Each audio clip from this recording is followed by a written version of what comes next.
আমি সেই স্কুল লাইফের কথা মনে পড়লো যখন চা খেতে গেলাম, আমার বন্ধুরা বলতেছে কেক আমার এখান থেকে খাও। তো এই টিফিনের সময় যে ভাগাভাগি করে খেতাম, এক বন্ধুর থেকে তরকারি নিয়ে আরেক বন্ধু, আজকে সেটা এখানে দেখতে পেলাম। পূর্ণমল্লিতে দাঁড়িয়ে মনে হচ্ছে সময় অনেক দূরে এগিয়ে গেছে, কিন্তু বন্ধুত্বের উষ্ণতা এখনো এমন রয়ে গেছে।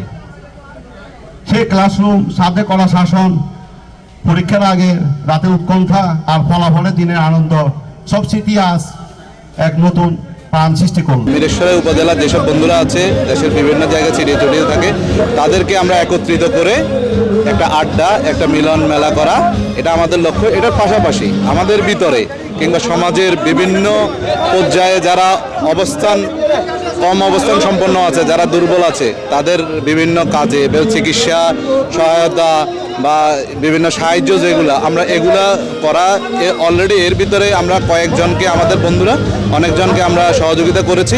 এই ধারাবাহিকতা আমাদের অব্যাহত থাকবে। আনন্দের পাশাপাশি, আড্ডার পাশাপাশি সামাজিক কল্যাণ করা, সমাজের কল্যাণ করা হলো 97-এর মূল উদ্দেশ্য।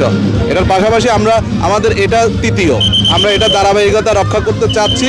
আমরা প্রতি বছর অন্তত পক্ষে, বেশি না পারলেও আমরা প্রতি বছর একবার হলেও আমরা বন্ধুদের এই আড্ডা আয়োজন করে যাব। টানা তৃতীয়বার অর্জন করেছে দেশের সেরা সুপার ব্র্যান্ড স্বীকৃতি বসুন্ধরা টিস্যু।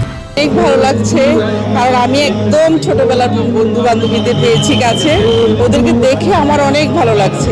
মানে এটা ভাষায় অনুভব করার কথাটা, ব্যক্ত করার কথা না, এটা আমি কোনোভাবে কিছুতে বোঝাতে পারছি না। আমার অনেক ভালো লাগছে। থেকে আমরা যে একটা কমিউনিটি সৃষ্টি করছি, এই কমিউনিটি আমরা সবসময় ধরে রাখতে চাই। তার কারণ হচ্ছে যে আমাদের কিছু বন্ধু বান্ধব আছে যারা পিছিয়ে পড়ে আছে আর্থিকভাবে অথবা শারীরিকভাবে। তো আমরা চাচ্ছি ওদেরকে আমরা কীভাবে উঠে আনতে পারি।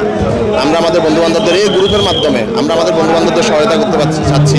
সামাজিক উন্নয়ন করার জন্য আমাদের বিভিন্ন পরিকল্পনা আছে, ওগুলো আমরা ভবিষ্যতে বাস্তবায়ন করবো ইনশাল্লাহ। আমাদের অনুষ্ঠানের মধ্যে খেলাধুলা, বহিরাঙ্গনে খেলাধুলা ছিল, এবং আমাদের ইনডোর কিছু সাংস্কৃতিক কার্যক্রম, লটারি কার্যক্রম আছে। আর আমাদের এই অনুষ্ঠান শুধু সাংস্কৃতিক কার্যক্রম তা না, আমরা প্রতি বছর আমাদের বন্ধু বান্ধব অনেকেই অসুস্থ, অনেকে মারা গেছে, অনেকের ঘরবাড়ির সমস্যা, ওদের অনেকের সন্তানদের পড়ালেখার সমস্যা, এগুলো আমরা আমাদের 97 ব্যাচের পক্ষ থেকে আমরা সবসময় সহযোগিতার হাত বাড়িয়ে দিই এবং ভবিষ্যতে আমরা বাড়িয়ে দেবো। আমরা এটা সর্বাঙ্গিক সব কিছু সামাজিক উন্নয়নমূলক, বন্ধুদের সুখে দুঃখে যেন থাকতে পারি, এই জন্য আমরা বছরে একবার এই দিনটা সবাই মিলে উৎসব পালন করে থাকি।